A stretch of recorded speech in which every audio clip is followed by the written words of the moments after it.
नमस्कार, मैं हूं निकिता और आप देख रहे हैं सत्यहिंदी.com। चलिए एक नजर डालते हैं अब तक की सुर्खियों पर। मेघालय में 59 विधानसभा सीटों पर हुए उपचुनाव के कल गुरुवार को नतीजे आने के बाद कई इलाकों में हिंसा की खबरें सामने आई हैं और मतगणना के बाद हुई इस हिंसा को मद्देनजर रखते हुए पश्चिम जयंतिया हिल्स जिला प्रशासन ने सहसिनियांग गांव में अगले आदेश तक कर्फ्यू लगा दिया है। मीडिया रिपोर्ट्स के अनुसार इलाके में जमकर पत्थरबाजी हुई, कारों को आग के हवाले कर दिया गया और सार्वजनिक संपत्ति को भी नुकसान पहुंचाया गया है। हिंसा सोहरा और मायरंग जैसे क्षेत्रों में भी हुई है, जहां धारा 144 लागू की गई है।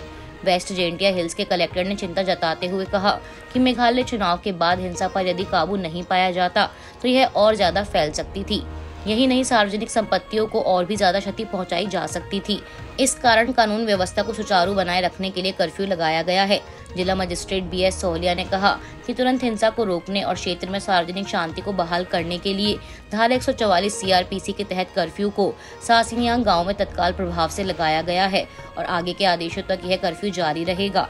आपको बता दें कि इस हिंसा के होने का मुख्य कारण यह बताया जा रहा है कि सोहरा में एक स्थानीय समाचार चैनल ने गलत खबर प्रसारित कर दी कि NPP उम्मीदवार ग्रेस मैरी खारपुरी को शैला विधानसभा क्षेत्र से जीत हासिल हुई है।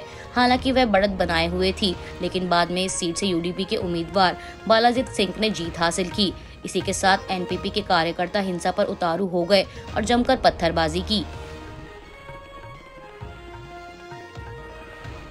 राजस्थान के मुख्यमंत्री अशोक गहलोत भिवानी हत्याकांड में मारे गए नासिर और जुनैद के परिजनों से मिलने पहुंचे तो इस दौरान मुस्लिम समुदाय का गुस्सा फूट पड़ा। भरतपुर की एक मस्जिद में गहलोत के खिलाफ लोगों ने जबरदस्त नारेबाजी की। अशोक गहलोत जिस वक्त नासिर और जुनैद के परिजनों से मुलाकात कर रहे थे, उस वक्त भरतपुर की मस्जिद के बाहर हजारों मुसलमान विरोध प्रदर्शन के लिए खड़े हो गए। हालांकि गहलोत ने इस दौरान नासिर और जुनैद के परिजनों को 5-5 लाख के मुआवजे का ऐलान किया। इतना ही नहीं, गहलोत ने ये भी कह दिया कि हत्यारों को फांसी होनी चाहिए। लेकिन बावजूद इसके लोगों के गुस्से के साथ ही AIMIM प्रमुख असदुद्दीन अवैसी ने भी गहलोत को घेर लिया। अवैसी ने गहलोत सरकार पर लापरवाही का भी आरोप लगाया। बता दें कि नासिर और जुनैद की हत्या के कई आरोपी अभी भी फरार हैं, जिन्हें देखते हुए भरतपुर में अब राजस्थान सरकार के खिलाफ आक्रोश बढ़ता जा रहा है। लोकायुक्त अधिकारियों द्वारा गुरुवार को कर्नाटक के BJP विधायक M विरूपशप्पा के बेटे को 40 लाख रुपए की रिश्वत लेते हुए गिरफ्तार किया गया है। सूत्रों द्वारा दी गई जानकारी के अनुसार Prashant Kumar Bangalore water supply and sewerage board में चीफ अकाउंट ऑफिसर हैं। प्रशांत को उनके पिता के बेंगलुरु के दफ्तर Karnataka soap and detergent limited से गिरफ्तार किया गया है, जहां वो रिश्वत ले रहे थे। लोकायुक्त पुलिस के अनुसार प्रशांत ने घूस के तौर पर 80 लाख रुपए की मांग की थी। प्रशांत के पिता कर्नाटक के दावणगेरे जिले के चन्नागिरी से विधायक और KSDL के चेयरमैन हैं। NDTV की रिपोर्ट के अनुसार सूत्रों ने बताया कि प्रशांत के पास से कैश के 3 बैग बरामद किए गए हैं और प्रशांत को साबुन और अन्य डिटर्जेंट बनाने के लिए आवश्यक कच्चे माल को खरीदने की डील के लिए एक ठेकेदार से घूस लेते हुए पकड़ा गया था। बताया जा रहा है कि कथित तौर पर उन्होंने 80 लाख रुपए की डिमांड की थी, जिसकी शिकायत 1 हफ्ते पहले इस ठेकेदार द्वारा लोकायुक्त से की गई थी, जिसके बाद प्रशांत को रंगे हाथ पकड़ने के लिए योजना बनाई गई। लोकायुक्त के एक वरिष्ठ अधिकारी ने कहा है कि कच्चे माल की खरीद के लिए KSDL के अध्यक्ष विरूपशप्पा के ओर से रकम प्राप्त की गई और KSDL के अध्यक्ष और पैसे प्राप्त करने वाले आरोपी पिता और पुत्र हैं।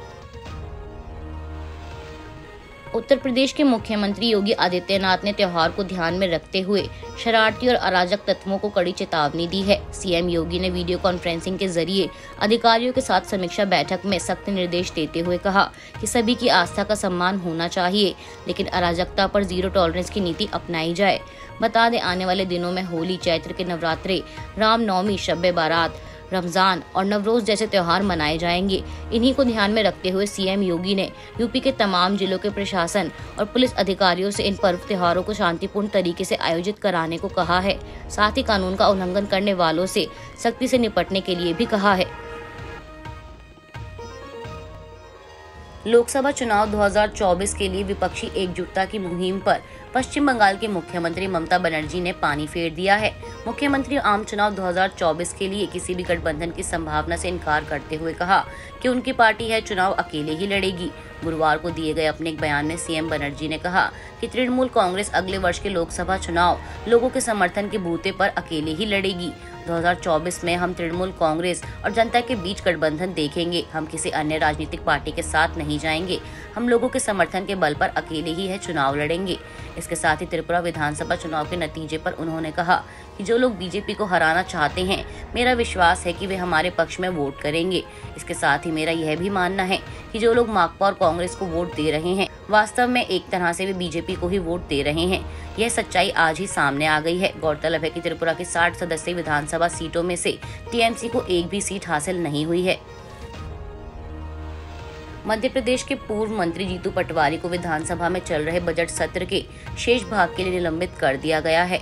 दरअसल पटवारी ने राज्यपाल के अभिभाषण पर धन्यवाद प्रस्ताव पर बहस में भाग लेते हुए राज्य के चिड़ियाघरों और राष्ट्रीय उद्यानों से गुजरात के जामनगर में green zoological rescue and rehabilitation centre में बाघों, तेंदुओं, लोमड़ियों और अन्य जानवरों के स्थानांतरण का मुद्दा उठाया था। उन्होंने दावा किया कि बाघ, तेंदुए, घड़ियाल और लोमड़ियों के बदले में मध्य प्रदेश को छिपकली, पक्षी और तोते मिले थे। इसके साथ ही उन्होंने यह भी आरोप लगाया कि सरकार ने सत्तारूढ़ भाजपा के कार्यकर्ताओं के लिए कार्यक्रमों के खाद्य बिलों का भुगतान किया था, जैसा कि 2019 में साथ ही कांग्रेस विधायक कुणाल चौधरी के प्रश्न के विधानसभा उत्तर में उल्लेख किया गया था। वहीं इस मुद्दे को लेकर सदन में सत्ता पक्ष और विपक्षी सदस्यों के बीच हंगामा शुरू हो गया और भाजपा विधायकों ने पटवारी के खिलाफ कार्रवाई का दबाव बनाया। यही नहीं, इस मुद्दे पर सदन को 2 बार स्थगित भी करना पड़ा। संसदीय कार्य मंत्री नरोत्तम मिश्रा ने पटवारी के बयानों पर प्रश्न उठाते हुए कहा, पटवारी ने सिर्फ प्रचार के लिए और अपनी राजनीतिक कद को ऊंचा करने के लिए नियमित रूप से भ्रामक और झूठे बयान देकर सदन की गरिमा को गिराया था। हम उसके खिलाफ सख्त कार्रवाई की मांग करते हैं।